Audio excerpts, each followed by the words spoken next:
Bismillahirrahmanirrahim. Assalamualaikum warahmatullahi wabarakatuh.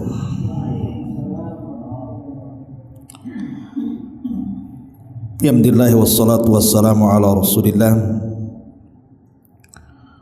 wa ala alihi wa sahbihi wa mawalah wa la hawla wa la quwwata illa billahi wa ba'du. Alhamdulillah, segala puja dan puji hanya milik Allah subhanahu wa ta'ala. Salawat dan juga salam kita hadiahkan kepada Rasul kita Nabi besar Muhammad sallallahu alaihi wa ala alihi wasallam. Pembahasan di malam hari ini kita akan membahas sebuah tema yang mungkin sudah kita pahami bersama. Kematian seorang mukmin adalah sebuah nikmat terbesar setelah hidayah Islam. Ma'asyiral muslimin yang dimuliakan Allah subhanahu wa ta'ala, kita tahu bahwa salah satu penyebab seseorang itu berpindah dari kenikmatan kecil kepada kenikmatan besar, dari kenikmatan yang terbatas kepada kenikmatan yang abadi, hanya bisa dilakukan dengan kematian. Sebab kalau orang tidak mati, selamanya dia tidak akan masuk surga. Bagaimana caranya? Beda alam. Makanya Imam Abul Qasim Al-Asfahani rahimahullahu ta'ala mengatakan, Al-mautu babun min abwabil jannah. Kematian adalah satu pintu dari sekian pintu yang mengantarkan kita ke dalam surga. Kemudian beliau mengatakan, minhu yutawassal ilaiha, karena kematian itulah yang mengantarkan kita masuk ke dalam surga. Walau lam yakun mautun lam takun jannah. Kalau tidak ada kematian, sama saja dengan tidak ada surga. Dari sini Allah subhanahu wa ta'ala memberikan karunia kepada kita dengan adanya kematian. Allah subhanahu wa ta'ala berfirman, alladzi khalaqal mauta wal hayata liyabluwakum ayyukum ahsanu amala wa huwal azizul ghafur. Dialah yang menciptakan kematian dan juga kehidupan agar Allah subhanahu wa ta'ala menguji kalian, siapa di antara kalian yang baik amalannya. Perhatikan di sini Allah subhanahu wa ta'ala mendahulukan kalimat mati kemudian hidup. Alladzi khalaqal mauta wal hayata. Allah mendahulukan kalimat mati kemudian kalimat hidup. Apa maknanya? Maknanya adalah setelah kematian ada kehidupan yang sesungguhnya. Itulah alam akhir. Imma masuk ke dalam surga, imma masuk ke dalam neraka. Itulah kehidupan yang sesungguhnya. Makanya Allah subhanahu wa ta'ala mengatakan, kaifa takfuruna billahi wa kuntum amwatan fa ahyakum thumma yumitukum thumma yuhyikum thumma ilaihi turja'un. Bagaimana kalian bisa kufur kepada Allah sementara kalian dulu mati, kemudian kami hidupkan, kemudian kami matikan kembali, kemudian kami hidupkan kembali, dan kepada Allah lah kalian dikembalikan. Ma'asyiral muslimin yang dimuliakan Allah subhanahu wa ta'ala, tentu pembahasan kita ini terfokus kepada seorang mukmin. Kalau dia kafir musyrik atau di luar daripada Islam, kita tidak bicara, karena kematian mereka pasti mengenaskan. Jadi yang kita bicarakan malam ini adalah kematian seorang mukmin adalah nikmat terbesar bagi seorang mukmin setelah hidayatul Islam. Perhatikan ucapan Nabi Yusuf alaihi salatu wassalam. Nabi Yusuf alaihi salatu wassalam di puncak karirnya, di mana dia menjadi orang nomor 2 Mesir. Dia mengatakan, Rabbi qad ataitani minal mulki wa 'allamtani min ta'wilil ahadits fatiras samawati wal ard anta waliyun fid dunya wal akhirati. Syahidnya di sini, tawaffani musliman wa alhiqni bisalihin. Ya Rabb, Engkau sudah memberikan kepadaku dengan kerajaan yang besar. Engkau juga sudah mengajarkan kepadaku tentang takwil-takwil mimpi. Engkaulah pencipta langit dan bumi. Engkaulah sebagai pelindungku di dunia dan akhirat. Ya Rabb, tawaffani muslimah. Kalau engkau ingin mewafatkan aku sekarang silahkan, tapi wafatkan aku dalam keadaan Islam. Kemudian wa alhiqni bisalihin, gabungkan aku dengan orang-orang saleh. Jadi syarat Nabi Yusuf kepada Allah Subhanahu wa taala, kalaupun harus diwafatkan, dia minta diwafatkan dalam kondisi Islam. Makanya kenapa kematian bagi seorang mukmin itu hidayah terbesar atau nikmat Allah terbesar setelah hidayah Islam. Di zaman Nabi SAW ada orang Yahudi yang selalu membantu Nabi. Dari sini boleh seseorang itu mempekerjakan orang kafir, karena Rasul punya pekerja Yahudi, tapi hanya sekedar muamalah saja. Kalau sampai membahayakan agama, haram, tidak boleh. Jadi sebatas dunia saja. Jadi satu hari kemudian anak muda Yahudi ini sakit, kemudian memarah sakitnya. Nabi SAW kemudian menjenguk orang Yahudi ini karena memang dia pembantunya. Rupanya ketika Nabi SAW datang, Yahudi ini sedang sakaratul maut. Maka Nabi SAW kemudian memandang anak muda Yahudi ini dan mengatakan, ya gulam, qul la ilaha illallah wa anni rasulullah. Wahai anak muda, katakan la ilaha illallah dan saya adalah utusan Allah. Anak muda ini terkadang melirik ayahnya, sekali-kali terkadang melirik wajah Nabi SAW. Entah apa yang mengilhami ayahnya dan mengatakan kepada anak muda ini, dan mengatakan ati' Abul Qasim, taati Abul Qasim. Maksudnya Nabi SAW. Tiba-tiba anak muda ini mengatakan la ilaha illallah wa annaka rasulullah. Tidak ada sesembahan yang berhak disembah kecuali Allah dan engkau adalah utusan Allah. Setelah mengucap 2 kalimat syahadat, meninggallah Yahudi ini. Ketika Nabi SAW tahu bahwa dia meninggal setelah mengucapkan 2 kalimat syahadat, maka Rasul dengan bahagianya keluar rumah Yahudi ini, mengangkat kedua tangannya ke langit dan mengatakan alhamdulillahilladzi anqadhahu minan nar.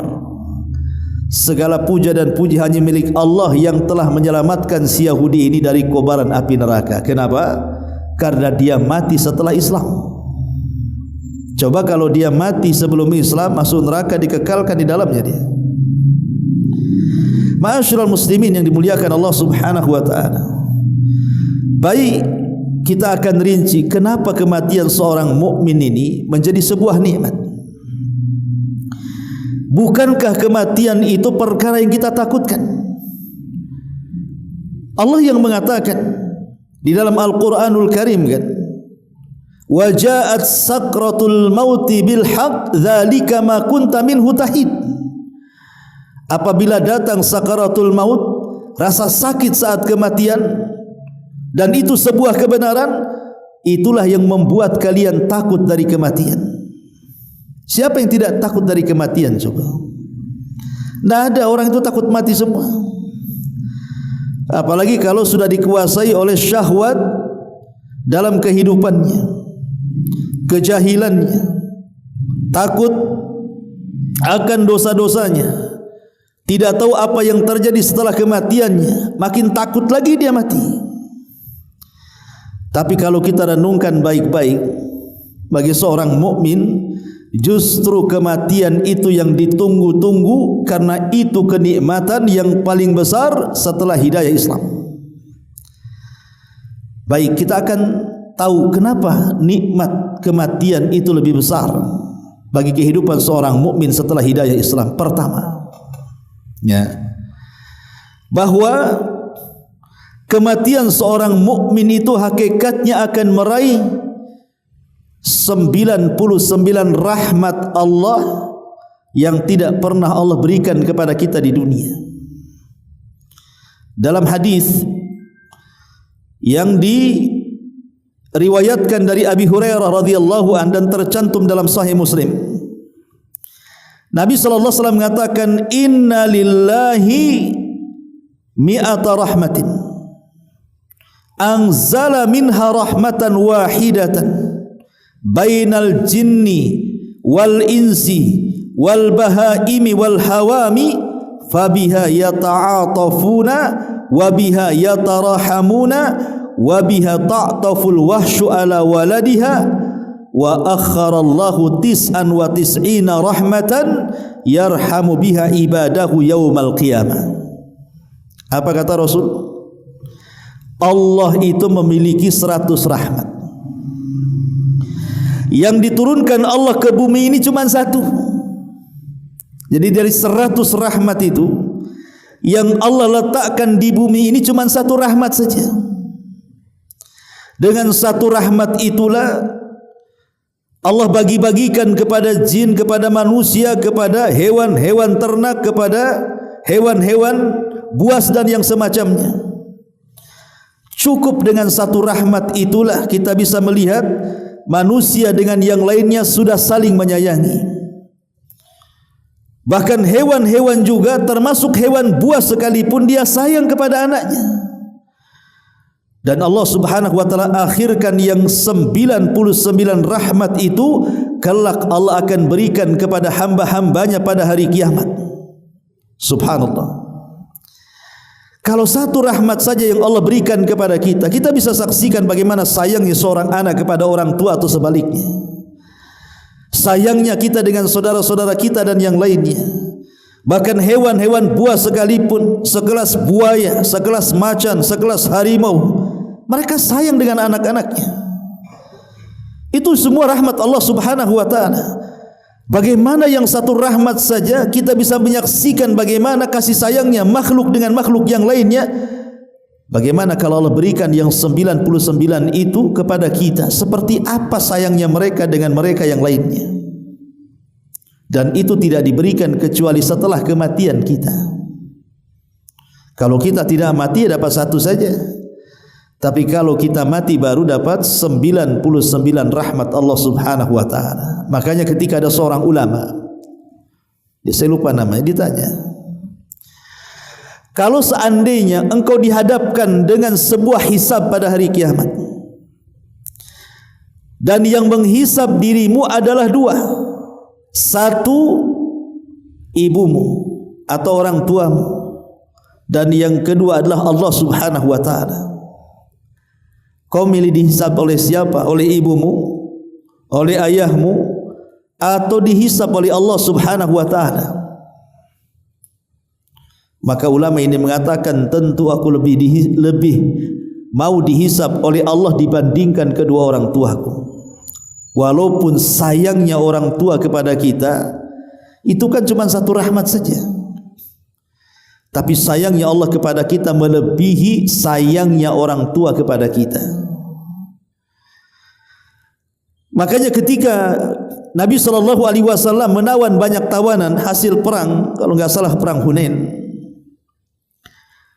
jadi ada di antara tawanan itu seorang wanita kehilangan bayinya. Dia tawanan, kehilangan bayinya.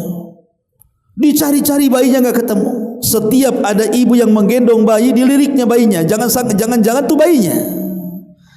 Tapi bukan pula itu bayinya, sampai dia lelah, letih, putus asa mencari bayinya, tak ketemu-temu. Kemudian dia terduduk lemas. Setelah dia putus asa, terduduk lemas, tiba-tiba datang orang membawa bayinya.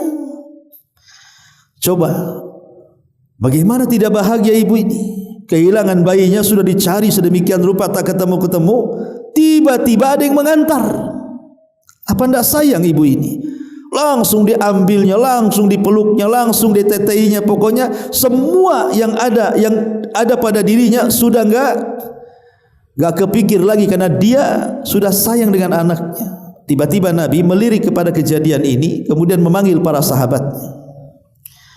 Kata Nabi SAW, sediakan kayu bakar. Kemudian bakarlah kayu bakar itu. Setelah itu perintahkan ibu yang baru mendapatkan bayinya, lempar bayinya ke dalam api itu.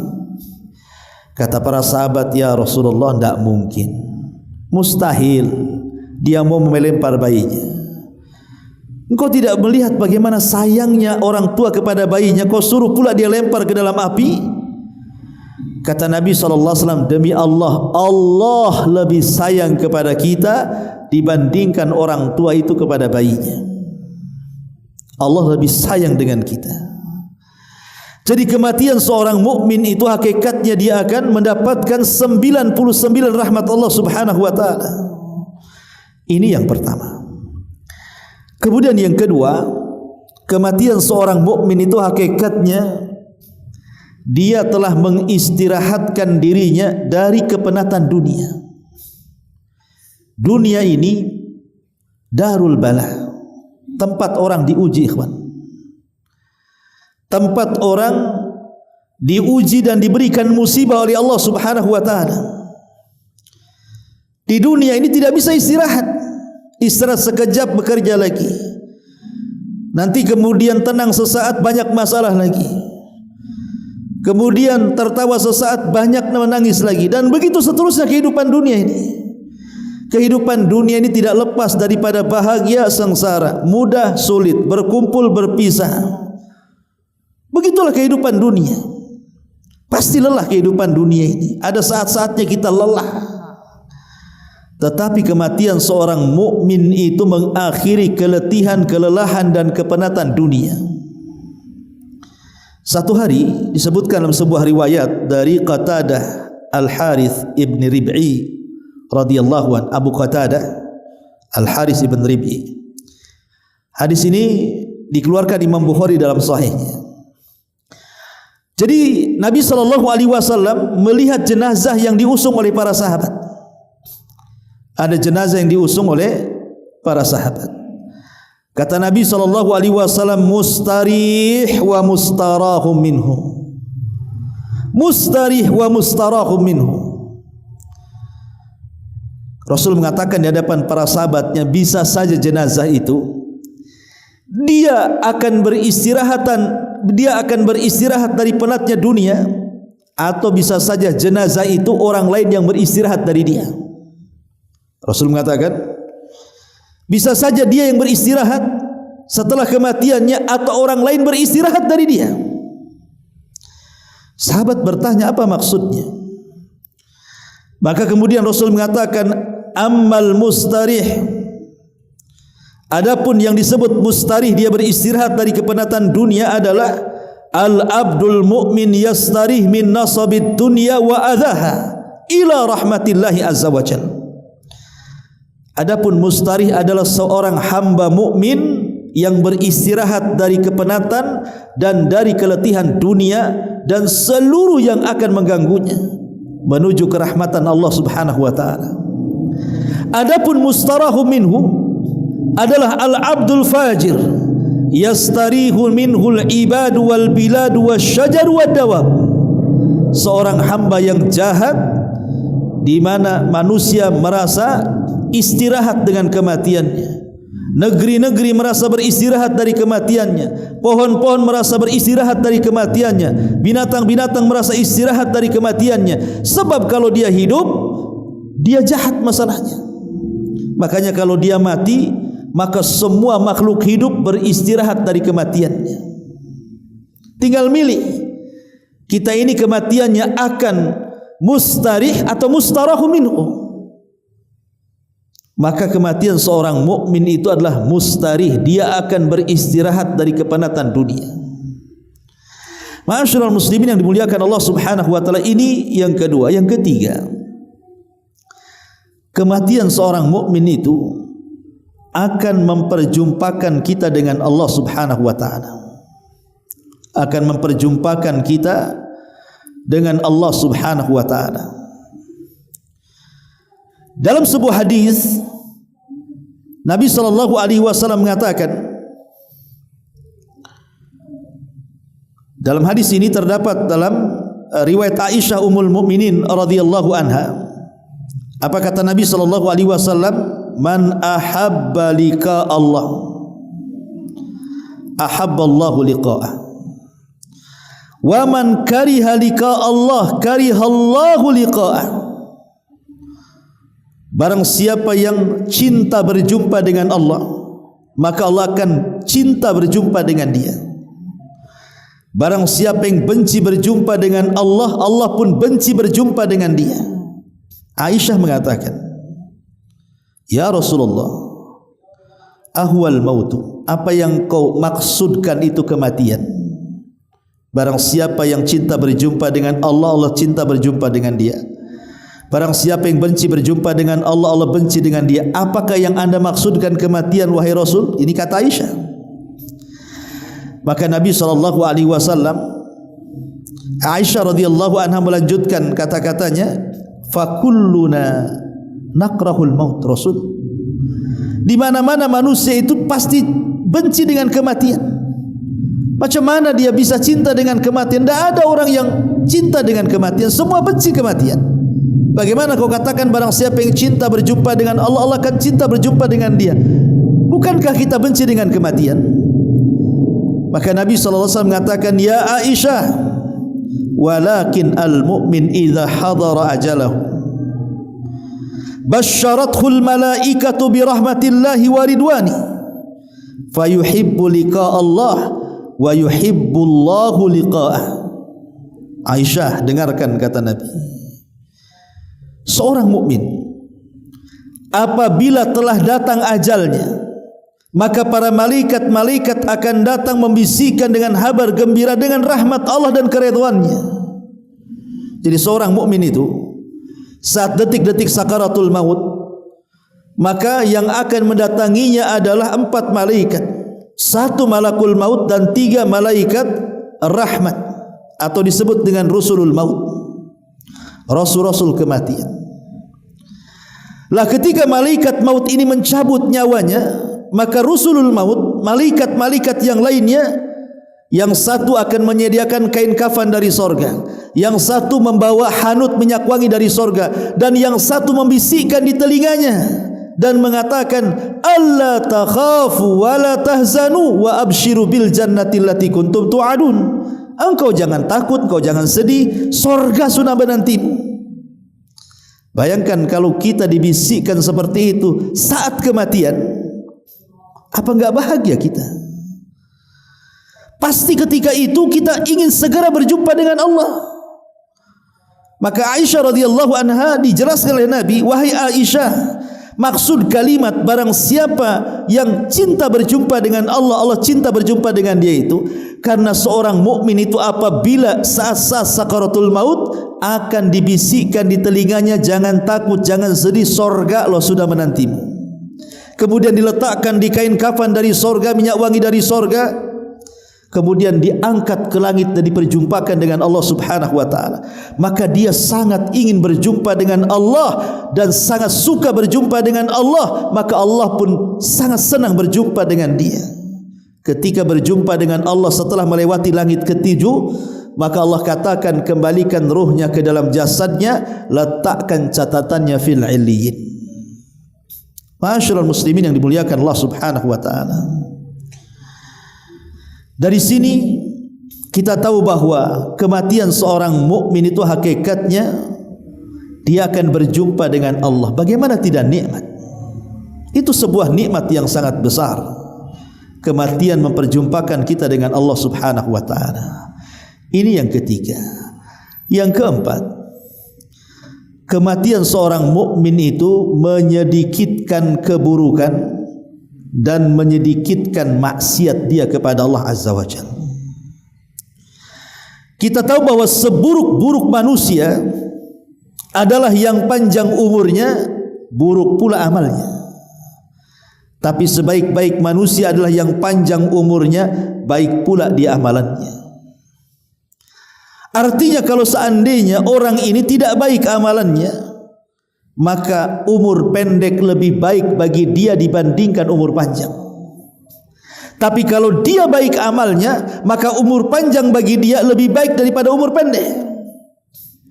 Makanya Abu Hurairah radhiyallahu an menukilkan hadis dari Nabi sallallahu alaihi wasallam dan mengatakan, la yatamannayanna ahadakumul maut imma muhsinan fala'allahu yazdad wa imma musian fala'allahu yasta'tib.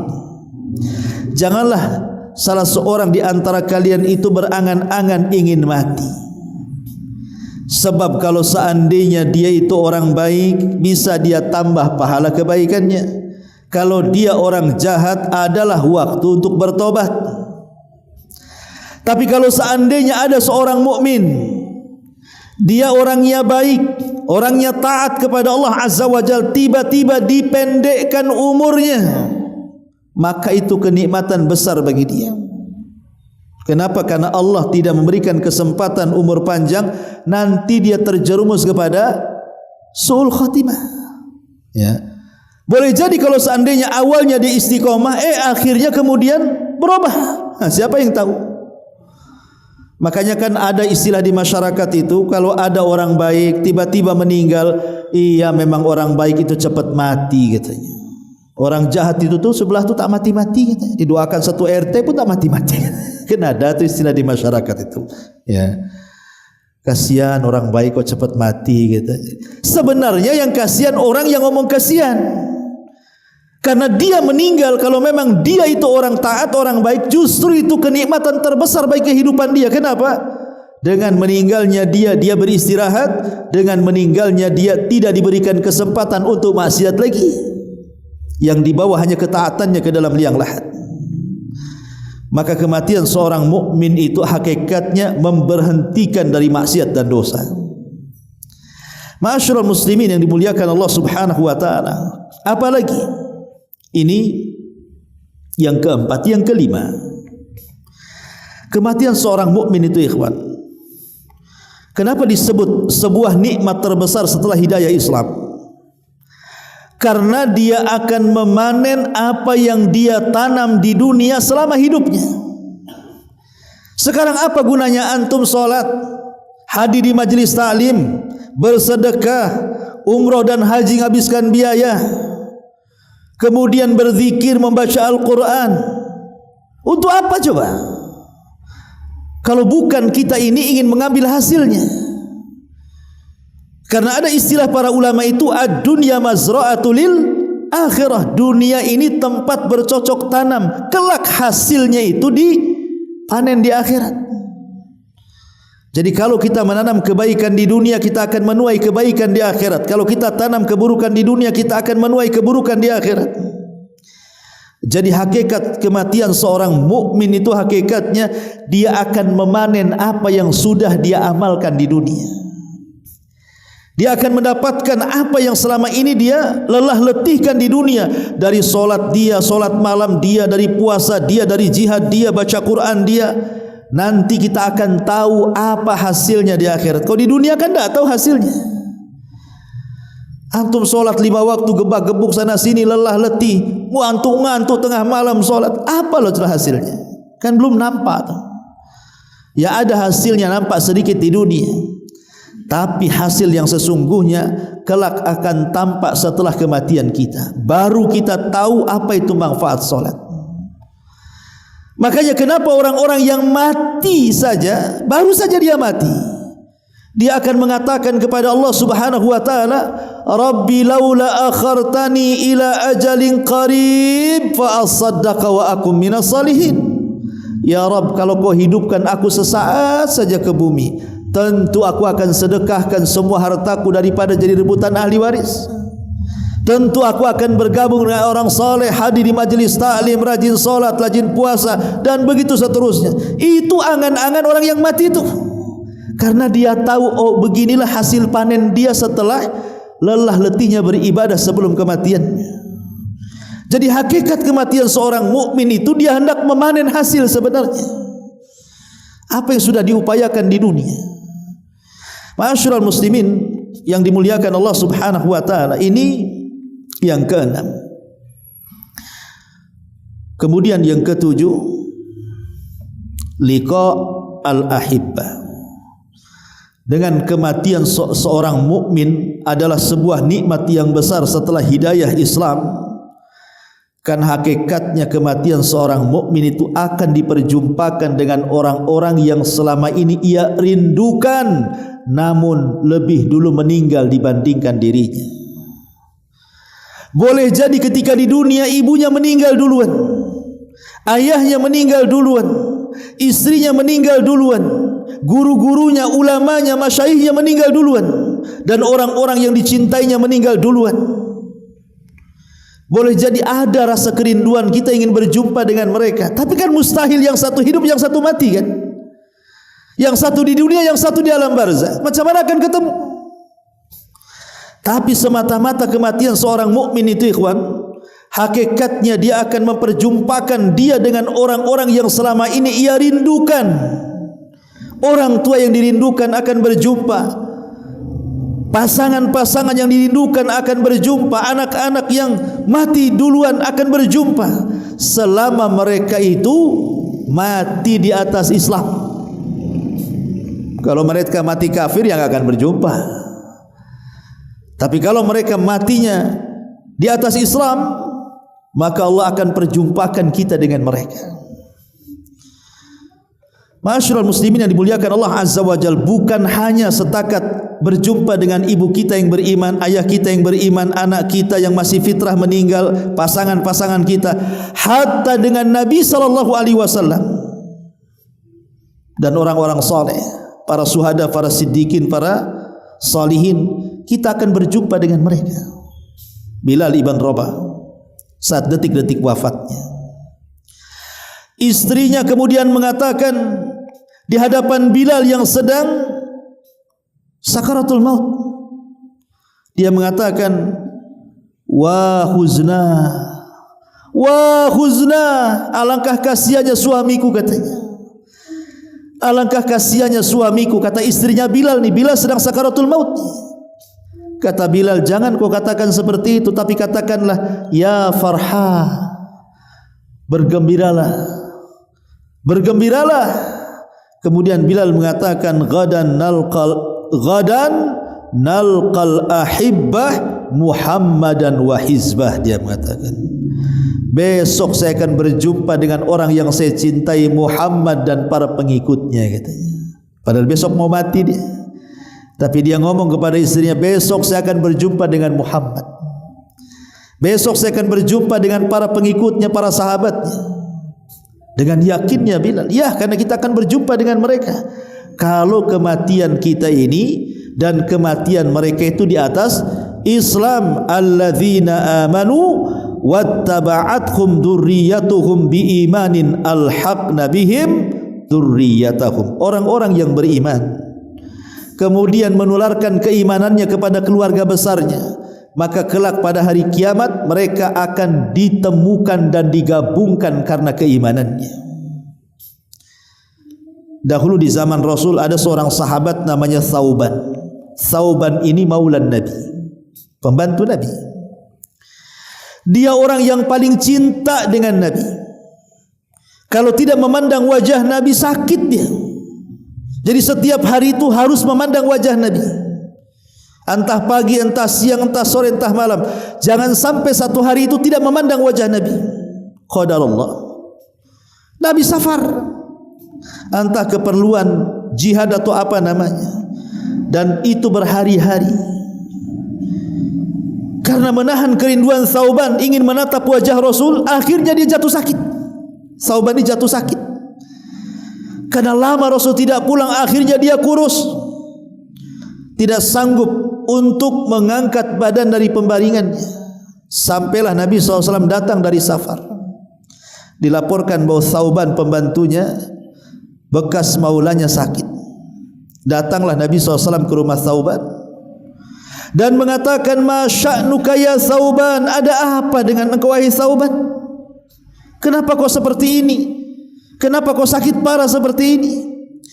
Maka Thauban mengatakan, ya Rasulullah, engkau sudah tahu bahwa satu hari saja aku tidak berjumpa, tidak menatap wajahmu, pasti aku sakit. Bagaimana pula berhari-hari? Dan bertambah-tambah sakitku, kata Thauban, kalau aku mengingat kematianku dan kematian diriku. Kalau aku mengingat kematianmu dan kematian diriku. Sebab kalau kita sama-sama meninggal wahai Rasul, pasti Allah letakkan kau di sorga yang paling tinggi, aku pula diletakkan di sorga yang paling rendah. Itu pun kalau masuk sorga. Macam mana aku akan menatap wajahmu di sorga?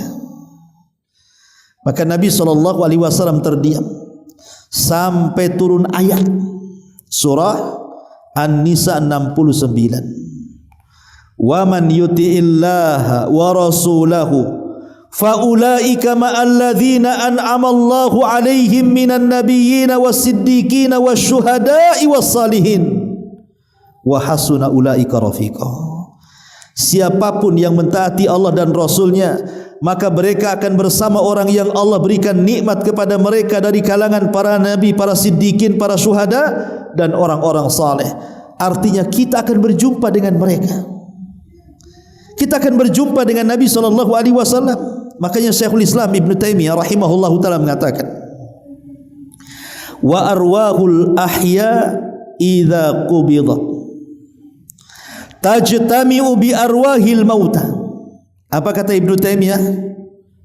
Adapun ruh-ruhnya orang yang hidup apabila dicabut, maka mereka akan dikumpulkan bersama ruh-ruh orang yang sudah meninggal sebelumnya.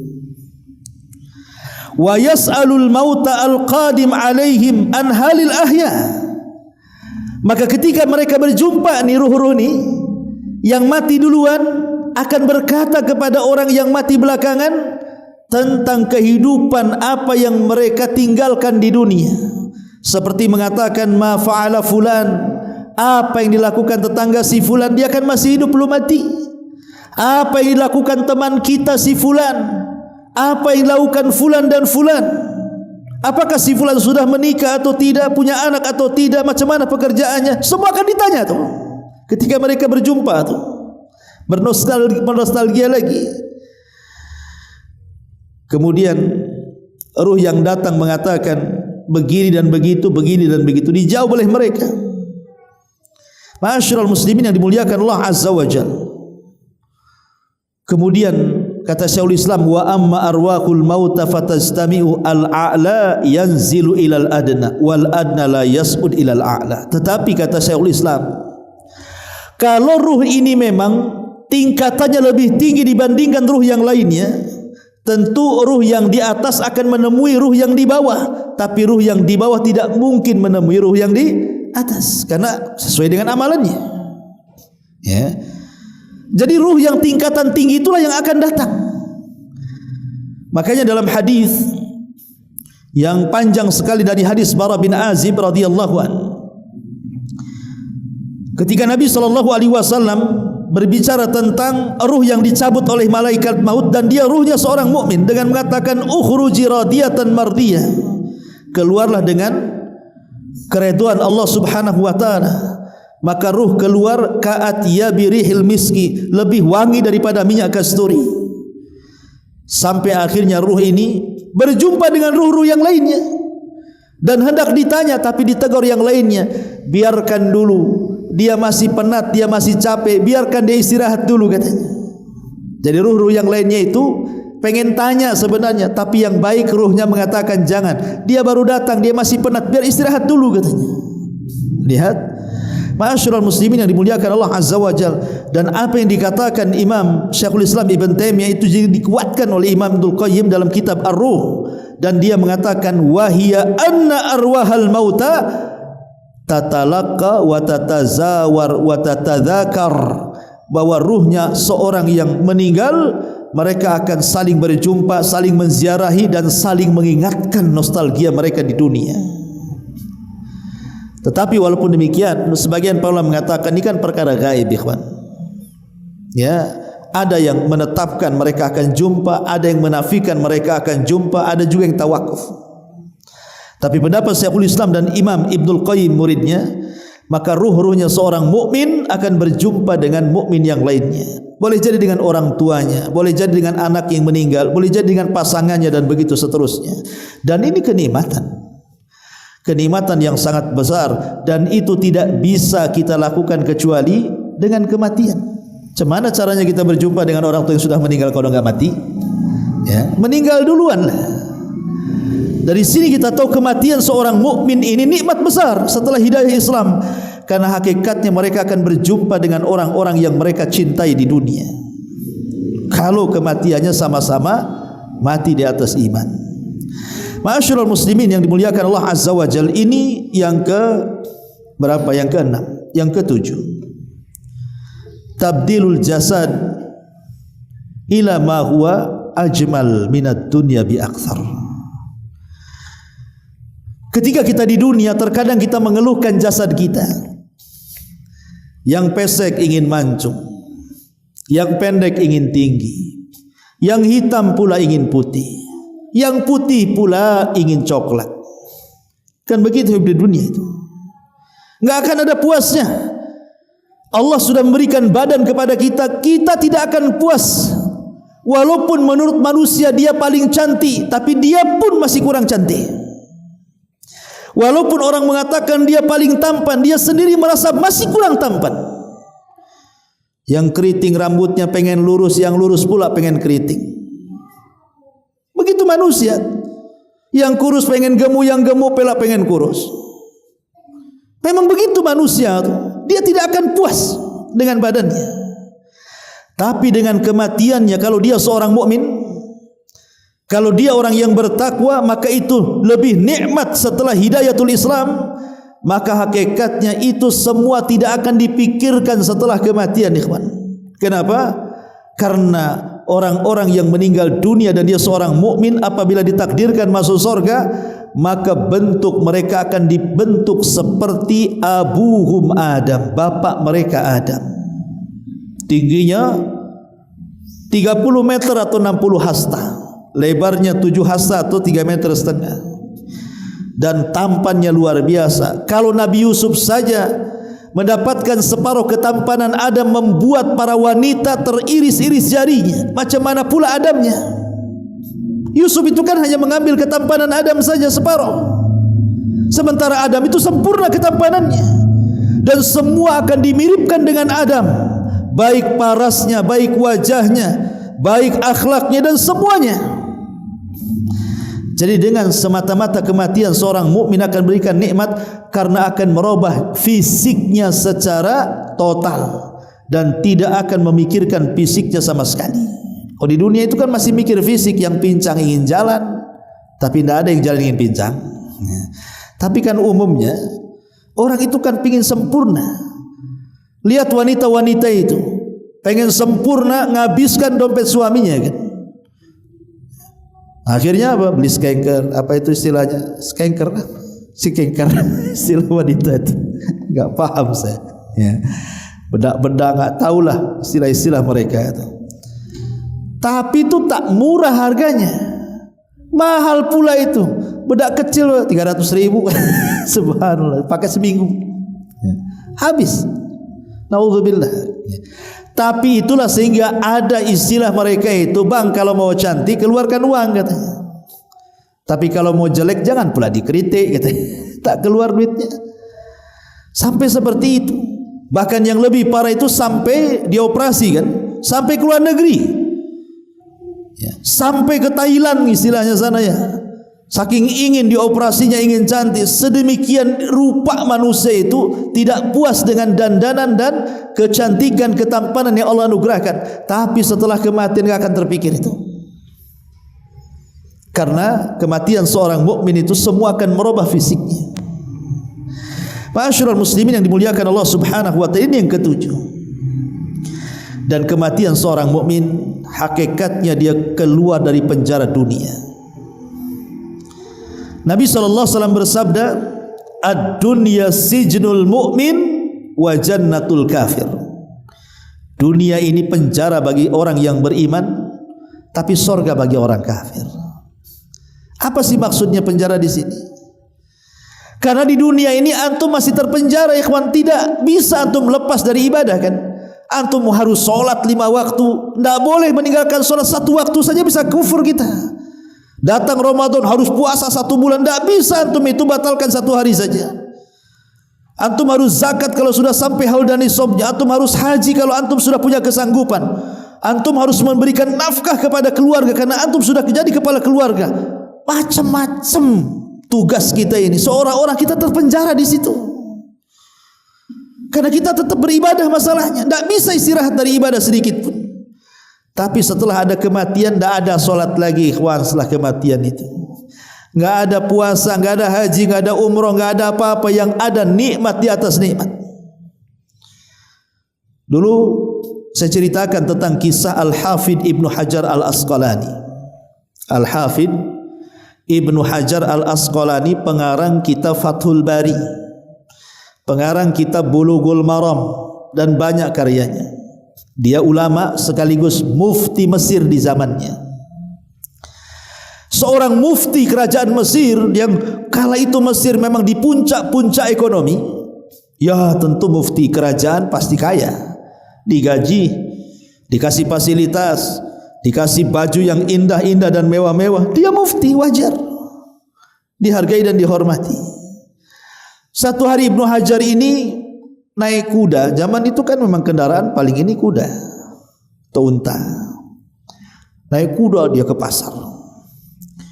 Orang pasar semua keluar karena yang datang ulama sekaligus mufti. Sebagian mereka ada yang hanya ingin salaman saja, ingin mengucapkan salam saja. Sebagian mereka bertanya soal agama, macam-macam, sampai pasar kosong karena semua orang mengurumuni Al-Hafidh Ibnu Hajar Al-Asqalani. Di pojok pasar adalah orang Yahudi, tercengang dengan apa yang di hadapannya. Orang Yahudi ini bertanya kepada kawannya yang muslim, siapa orang itu? Maka kawannya yang muslim ini, wailak, celaka engkau, dia adalah mufti kami, ulama kami, imam kami, Al-Hafidh Ibnu Hajar. Masa kau tak kenal? Katanya. Kata Yahudi ini, kalau gitu bisa enggak kenalkan aku dengan dia? Katanya. Bisa, katanya. Dibawalah orang Yahudi ini sama seorang muslim ini, meringsek ke keramaian orang sampai persis di depan Al-Hafidh Ibnu Hajar. Kemudian orang Yahudi bertanya kepada Al-Hafidh Ibnu Hajar, ya imam, saya ingin bertanya, boleh tidak? Saya ini Yahudi. Oh boleh, katanya. Maka kemudian Yahudi ini mengatakan, ya imam, saya mendengar dalam agamamu, katanya, bahwa dunia ini penjara bagi orang yang beriman, sorga bagi orang kafir. Apa enggak terbalik, katanya?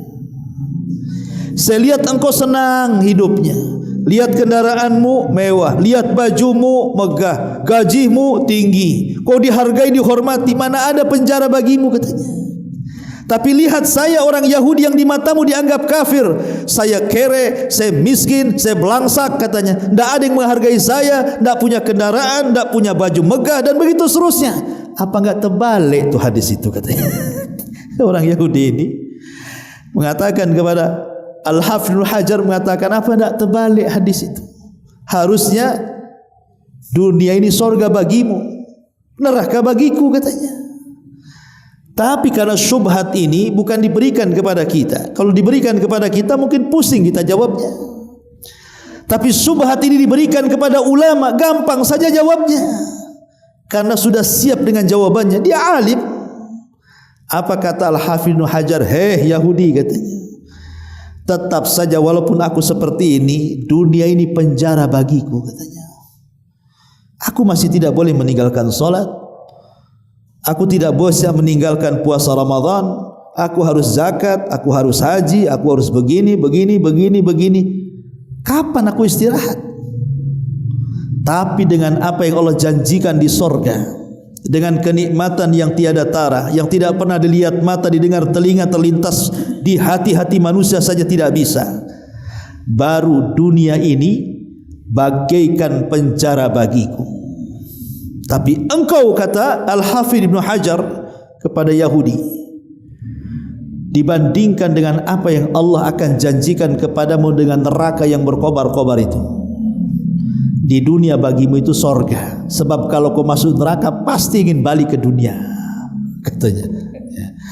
Masyarul muslimin yang dimuliakan Allah Azza wa Jalla. Jadi kematian seorang mukmin ini adalah nikmat terbesar setelah hidayah Islam.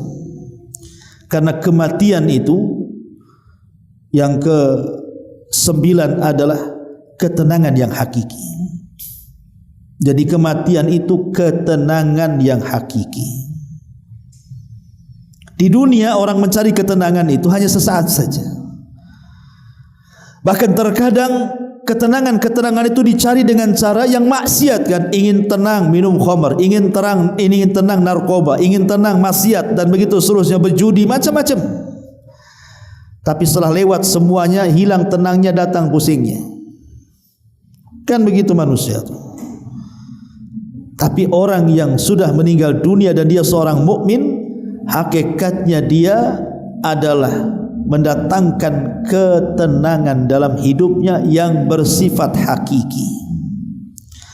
Masyarul muslimin yang dimuliakan Allah Subhanahu wa taala. Dan yang terakhir tentunya, kalau kita sudah tahu bahwa kematianlah nikmat terbesar bagi seorang mukmin setelah hidayatul Islam, maka sudah selayaknya kita ini harus senantiasa meningkatkan iman, takwa dan amal kita kepada Allah. Lihat Nabi SAW menasihati keluarganya dalam sebuah pidatonya. I'malu ya ala Muhammadin fa inni la ughni ankum minallahi syai'a. Banyak-banyak beramalah wahai keluarga Muhammad, karena aku tidak menjamin keselamatan untuk kalian sedikit pun di akhirat. Wa ya Fatimah binta Muhammadin salini ma syi'ti la ughni anki minallahi syai'a. Wahai Fatimah putri Muhammad, mintalah sekarang di dunia, karena di akhirat aku tidak bisa menolong sedikit pun tentang engkau. Dari sini kita tahu bahwa nasab itu tidak ada guna. Yang sekarang banyak dipolemikkan soal nasab, sampai kepada Nabi, tidak sampai kepada Nabi, ramai. Nasab itu loh tidak ada gunanya sama sekali. Nasab itu tidak ada gunanya. Kenapa demikian? Lihat kata para ulama, fala yughni hasaba yaumil qiyamah, tidak akan ada nasab itu manfaatnya pada hari kiamat. Fala ansaba yauma idzin bainakum, pada hari itu terputus nasab-nasab. Yang ngaku keturunan Nabi terputus. Walaupun di dunia anggaplah tersambung, tapi di akhirat belum tentu tersambung. Bisa saja terputus. Abu Jahal Quraisy, Abu Lahab paman Rasul. Tapi apa akhir perjalanan kedua manusia ini? Yang satu Quraisy, yang satu paman Nabi. Dua-duanya masuk jahannam. Bilal Al-Habashi bukan Quraisy, dia Habasyah, Ethiopia, tidak ada hubungan dengan Quraisy. Suhaib Ar-Rumi, dia orang Rum, tidak ada kaitan dengan nasab Nabi SAW. Salman Al-Farisi orang Persia, dia bukan keturunan Nabi, tidak ada kekerabatan dengan Nabi SAW. Ammar ibn Yasir dan banyak para sahabat yang tidak ada kaitan dengan Quraisy, tapi mereka menjadi para penghuni surga. Apa yang menyebabkan Bilal ibn Rabah Suhaib Ar-Rumi, Salman Al-Farisi, Ammar ibn Yasir yang tidak ada kait mengait dengan kekerabatan dengan Rasul, mereka masuk surga. Sementara yang ada kait mengait dengan Quraisy, kait mengait dengan nasab Rasul, bahkan pamannya Rasul Abu Lahab, kenapa dia bisa masuk neraka? Karena yang menentukan neraka dan surga itu bukan nasab, tapi yang menentukan adalah amal soleh. Amal soleh. Makanya Allah Subhanahu wa taala mengatakan liyajziyal ladzina asa'u bima 'amilu wa yajziyal ladzina ahsanu bil husna. Allah akan membalas orang-orang yang berbuat jahat dengan amalan mereka, sebagaimana Allah juga akan membalas kebaikan yang mereka lakukan dari amal saleh kebaikan mereka di dunia. Man batta'a bihi amaluhu lam yusri bihi nasabuhu. Siapa yang lambat amalnya tidak bisa dikejar dengan nasabnya. Oh, ini amalnya sedikit karena dia keluarga Rasul dikejar, enggak bisa. Nasab itu tidak bisa mengejar amal, karena amal lah yang menentukan, bukan nasab. Ma'asyiral muslimin yang dimuliakan Allah Subhanahu wa taala, maka tingkatkan keislaman kita, minta kepada Allah Azza wa Jal, wala tamutunna illa wa antum muslimun. Janganlah kalian diwafatkan kecuali di atas Islam. Wallahu a'lam bishawab. Sebelum saya tutup, kalau ada yang bertanya silakan. Kalau tidak ada kita tutup. Taib, karena tidak ada yang bertanya kita tutup saja. Subhanakallahumma bihamdika asyhadu an la ilaha illa anta astaghfiruka wa atubu ilaik. Allahu ta'ala alam. Assalamualaikum warahmatullahi wabarakatuh.